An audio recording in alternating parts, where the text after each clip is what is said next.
ഇത് കംബോഡിയയുടെ തലസ്ഥാനമായ നോംപെൻ. നോംപെന്നിൽ ഞാൻ എത്തിയതിന് ഒരു മുഖ്യ ഉദ്ദേശമുണ്ടായിരുന്നു. ധാരാളം വായിച്ചും കേട്ടറിഞ്ഞതുമായ ഭീകരതയുടെ സാക്ഷിയായ ടിയോൾസ്ലങ് ജെനോസൈഡ് മ്യൂസിയവും കില്ലിംഗ് ഫീൽഡ്സും കാണുന്നതിനായിരുന്നു. ഇത് നോംപെന്നിലെ ഭീകരതയുടെ സാക്ഷിയായി മാറിയ ഒരു സ്കൂൾ. ഖമർ റൂഷ് ഭരണകൂടത്തിൻ്റെ സെക്യൂരിറ്റി പ്രിസൺ 21 അഥവാ S21. ചോദ്യം ചെയ്യൽ, പീഡനം, തടങ്കൽ, വധശിക്ഷ കേന്ദ്രത്തിൻ്റെ സ്മാരക സ്ഥലമാണ് ടിയോൾസ്ലങ് ജെനോസൈഡ് മ്യൂസിയം.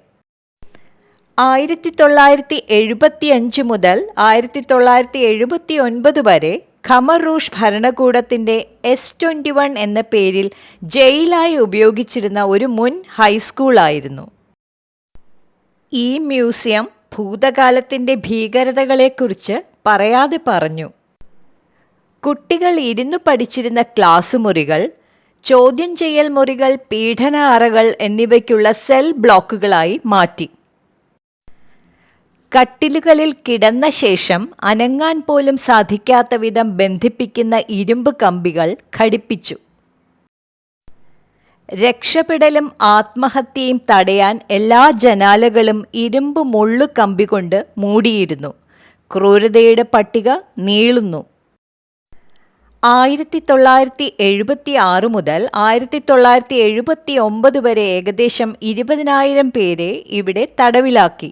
ഇതിൽ സൈനികർ, സർക്കാർ ഉദ്യോഗസ്ഥർ, അക്കാദമിക് വിദഗ്ധർ, ഡോക്ടർ, അധ്യാപകർ, വിദ്യാർത്ഥികൾ തുടങ്ങി പാർട്ടി നേതാക്കളും. പിന്നീട് അവരെ വധിക്കുകയും ചോയുങ്ങെക്കിലെ കില്ലിംഗ് ഫീൽഡ്സിൽ കൂട്ടമായി അടക്കം ചെയ്യുകയും ചെയ്തു. കില്ലിംഗ് ഫീൽഡ്സിലെ ക്രൂരതകൾ വേറെ. ഇടനാഴികളിലൂടെയും ക്ലാസ് മുറികളിലൂടെയും ഓഡിയോ വിവരണവുമായി നടക്കുമ്പോൾ ഒരു അധ്യാപിക എന്ന നിലയിൽ ആ പശ്ചാത്തലം എന്നെ ദുഃഖത്താൽ ശ്വാസം മുട്ടിച്ചു. കുറച്ചുനേരം ക്യാമ്പസ് ബെഞ്ചിലിരുന്നു. നാട്ടിലെ സുഹൃത്തുക്കളെ വിളിച്ച് സംസാരിച്ച ശേഷമാണ് അല്പം ആശ്വാസമായത്.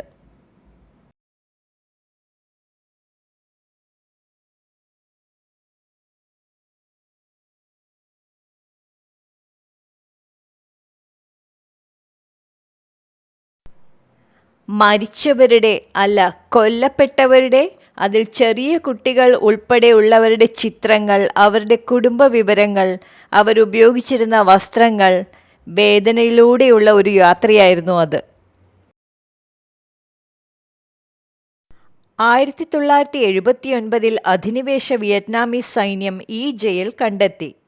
1980 പീപ്പിൾസ് റിപ്പബ്ലിക് ഓഫ് കംപൂച്ചിയയുടെ സർക്കാർ ഖമർ റൂഷ് ഭരണകൂടത്തിൻ്റെ പ്രവർത്തനങ്ങളെ അനുസ്മരിക്കുന്ന ഒരു ചരിത്ര മ്യൂസിയമായി ജയിൽ വീണ്ടും തുറന്നു.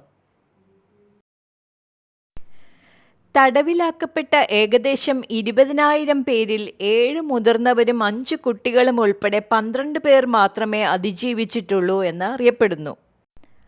ഒടുവിൽ ഏറ്റവും വികാരഭരിതമായ നിമിഷം വന്നത് ഇവിടെ നടന്ന കൊടും ക്രൂരതകൾ അതിജീവിച്ച ഒരാളെ നേരിട്ട് കണ്ടുമുട്ടിയപ്പോഴാണ്.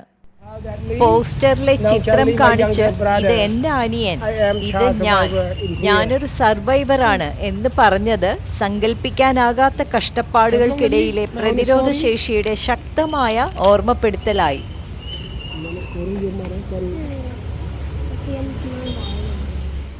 കൊല്ലപ്പെട്ടവർക്ക് ആദരാഞ്ജലി അർപ്പിച്ച് ഞാൻ അവിടെ കുറച്ചുനേരം ഇരുന്നു. കണ്ട കാഴ്ചകൾ എൻ്റെ ഹൃദയത്തിൽ ഒരു നൊമ്പരമായി പതിഞ്ഞു. വംശഹത്യാ മ്യൂസിയം സന്ദർശനം സമാധാനത്തിൻ്റെയും മനുഷ്യത്വത്തിൻ്റെയും മൂല്യത്തെക്കുറിച്ച് ഓർമ്മിപ്പിച്ചു. ഇപ്പോഴും ഇത് തുടർന്നുകൊണ്ടിരിക്കുകയാണല്ലോ, ഒരു രാജ്യത്തല്ലെങ്കിൽ മറ്റൊരിടത്ത്.